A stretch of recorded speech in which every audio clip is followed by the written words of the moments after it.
último, fíjense que me interesa también para que vinculen esto que decíamos, arte y educación, ¿no? Arte y pedagogía y la importancia del azar. Desde ese lugar me parece muy interesante la lectura del texto de Rancière, en esto de pensar el hecho artístico, la performance, ¿no? Que implica desde un concierto hasta una representación teatral, vinculada a la acción, a la performance de una clase, ¿no? Del aula, ¿no? Como un hecho performático también el aula, y la importancia del azar, lo poético de ese hecho, ¿no? Que tiene que ver, y cómo comprendemos al otro, ¿no? Y desde dónde nos posicionamos, ¿no? Y por eso me parece interesante. No está diciendo de que no haya nada que no se pueda enseñar nada. Lo que está planteando es cómo vemos a ese otro, ¿no? Y cómo recuperamos ese azar, ese aleatorio. Cuando uno pregunta en clase, a ver, ¿leyeron? ¿Qué? ¿No? Es decir, empieza a indagar sobre lo que cada uno empieza a sucederle y a pasarle. Es un hecho creativo, porque no hay receta. Como en el arte no hay receta, en la pedagogía vinculada a las distintas disciplinas artísticas, en la educación artística, tampoco hay recetas. Entonces, nadie puede venir a decirme cómo hay que dar una clase. Me darán herramientas que le funcionaron. Hay ciertos ejes que los tendré que saber para ponerlos en disputa, en discusión, en cada proceso artístico, en cada hecho áulico, ¿no? En este sentido, me parece también interesante esta idea del trabajo poético de traducción, está en el corazón de todo aprendizaje. Designorante, dice él, la emancipación intelectual es la verificación de la igualdad de las inteligencias. Esta no significa igualdad de valor de todas las manifestaciones de inteligencia, sino la igualdad en sí de la inteligencia de todas sus manifestaciones. No hay dos tipos de inteligencia separados por un abismo. ¿Vieron que ahora se habla de la inteligencia emocional? El animal humano aprende todas las cosas como aprendió la lengua materna, observando, comparando, ¿no? Equivocándose, haciendo hipótesis. Nosotros a la mañana miramos el pronóstico, quizás los más obsed, y en función de ese pronóstico, que es un dato que yo tengo, una variable, me visto. Pero la forma en la que yo me visto es porque tengo una hipótesis sobre el clima que voy a vivir ese día.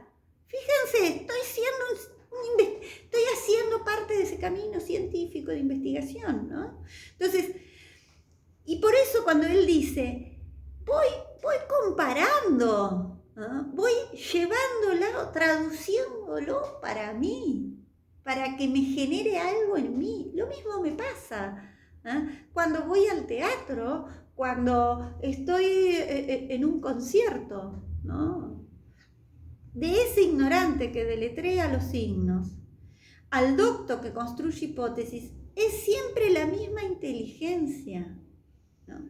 La que está en función es una inteligencia que traduce signos a otros signos, que procede por comparaciones y figuras para comunicar sus aventuras intelectuales y comprender lo que otra inteligencia se empeña en comunicarle. La importancia de la comunicación, ¿no? Es decir, bajémonos de los pedestales, rompamos los egos, ¿no? Para producir, de alguna manera está diciendo eso. No es más que un saber de ignorante, un saber incapaz de ordenarse de acuerdo con la progresión que va de lo más simple a lo más complejo, azar de los hallazgos, ¿no? Recuperar el azar como una idea, como un hecho, no solo en el arte, sino en la pedagogía, lo aleatorio, retraducir. La palabra de traducir, de que siempre queda un resto, me parece un término básico para también comprender. Esta idea de que estamos traduciendo, pero vieron que siempre en la traducción hay una traición, dicen, ¿no? Es decir, hay un resto no dicho.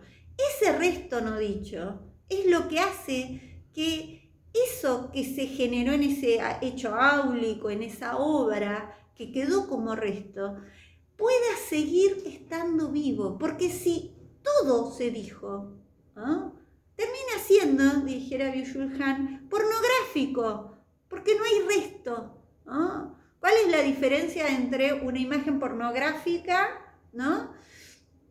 Es que no hay resto, no hay lugar para el misterio, para lo opaco, para lo no dicho, para volver a jugar, ¿no? En cambio, si queda un resto, ¿no?, para decir, ay, yo lo volví a leer a este texto después de mucho tiempo y le encuentro cosas nuevas, es porque me animo, me emancipo de esa autoridad del autor por un lado, pero también puedo vincularlo con otras vivencias, porque no soy el mismo, diríamos. Por eso son clásicos, por eso hoy uno lee, todavía Borges dice cosas, todavía Platón dice cosas, ¿no?, cuando decíamos eso, ¿no? Entonces, esta idea de, él dice, en rigor de verdad no hay ignorante que no sepa ya un montón de cosas. Todos sabemos un montón de cosas.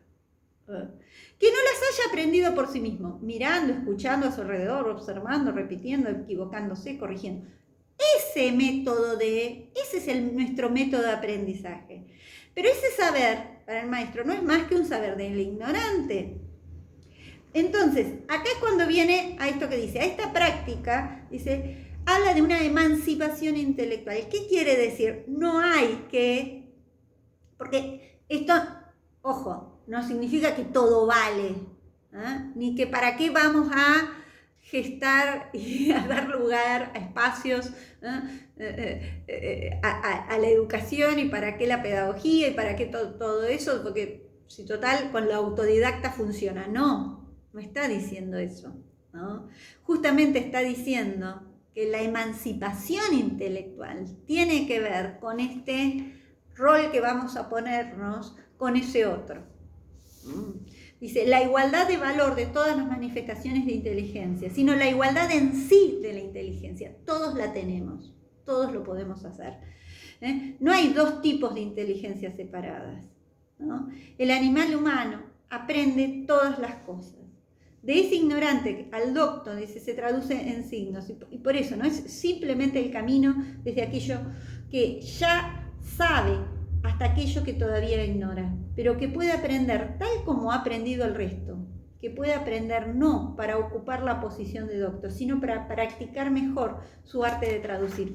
Y después me interesa que recuperen la historia que él cuenta de cuando él se va a investigar, y él dice, fíjense cómo, cuando yo me pongo a leer lo que hicieron en su tiempo libre, este comentario que tuvieron estos dos obreros del siglo XIX, y él dice, la simple crónica de su tiempo libre compelía a reformular las relaciones establecidas entre ver, hacer y hablar.